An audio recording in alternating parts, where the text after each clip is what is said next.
When you ask most people in North America, what's the best thing that could happen to them, what do you think they're going to say? Call it out. In the lottery. Bingo! Home run, first answer, winning the lottery, yeah, and not just a lottery of 6 or 7 million, but the one that's 200 or 300 million. That's what they answer.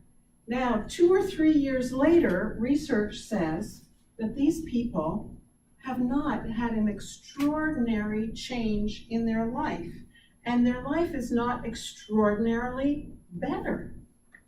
Oddly enough, because they have not found a deeper, richer meaning. Strangely, it's when we go through adversity that we are forced to look at our lives and say, what's it all about, really?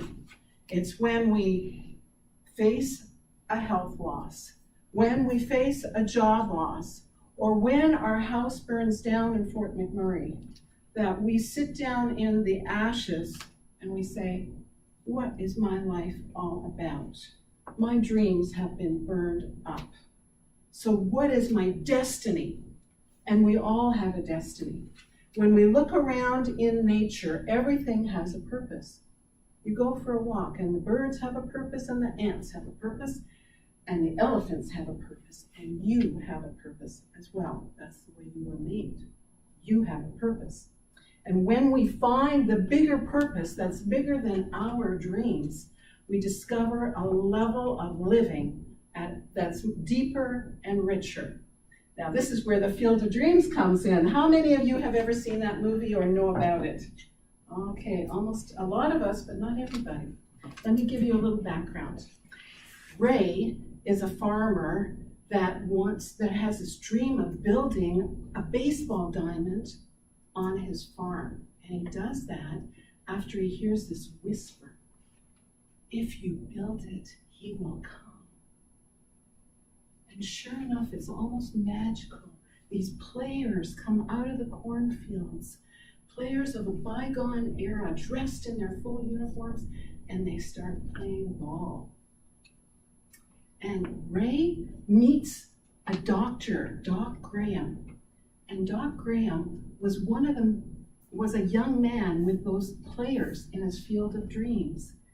And Doc Graham, as a young man, he went out there and he practiced batting and catching. It was his passion to be a professional ball player, and he finally made it to the professional team. And all season long, he sat on the bench waiting for his moment, waiting and waiting.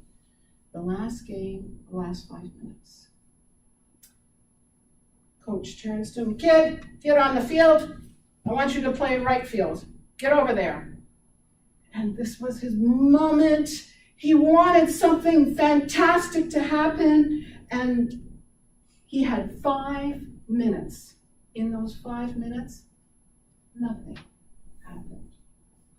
He was so crushed that he gave up playing ball, he gave up his dream, and he became a doctor. And he rescued the man with the heart attack as a doctor. And he helped deliver twins, and he made fantastic friends in the small town that he lived in. And Ray said to him, you can fulfill that dream. Come on out to my baseball diamond. And he did. And as he stepped across the foul line into the game, the magic happened. He was in full uniform, a young man with strong muscles. He could feel the sun on his back, and he looked around and he was with the professionals one more time. His passion and his dream was being fulfilled, and his turn came to get up to bat, and he's just warming up a little bit. And suddenly there's a scream in the bleachers, and Ray's little daughter has fallen from the top down to the ground. She's not breathing, she's turning blue, and Ray and his wife are screaming, we need a doctor. And Doc Graham, without a moment of hesitation, starts running across the field.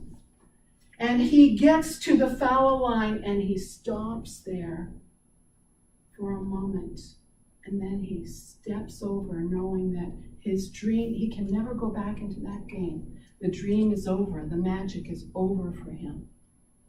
And he says, comes over and he rescues this little girl, and she's breathing again. And Ray is so grateful and thankful and says, but I'm so sorry you've lost your dream. This is a disaster for that dream to have been lost. And Doc Graham says, yes, I lost a dream, but I gained my destiny to help people. I lived for a higher reason. It would have been a disaster if I had been a doctor for 5 minutes. It wasn't a disaster that I was a ball player for 5 minutes. Viktor Frankl was a psychologist who survived the German concentration camps. And at one point, he had 2 men in his concentration camp that were planning suicide. It was an evil place, a nefarious place. And these men had no reason for living. He spoke to one and he said, your daughter has made it against all odds and gotten into the United States. She is waiting there for her father. She needs a father to help her to build a new life. And to the other man, he said, your discoveries and your creativity and your scientific brain is amazing. You have written 2 books already. Have the recent discoveries been recorded?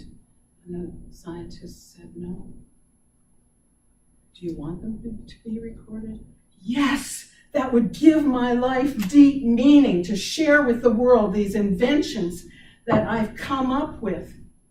These 2 men survived the concentration camp because they decided to live for a bigger, fuller purpose and meaning in life. And a new widower said something similar. My wife has died and I think I can't go on another day.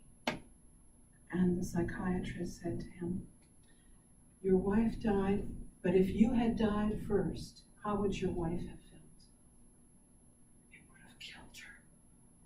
She wouldn't have been able to stand it. So in a way, you have sacrificed by taking the pain that she could not have borne. Suddenly, the new widower saw a reason for his pain. He shook the psychiatrist's hand and he said, thank you.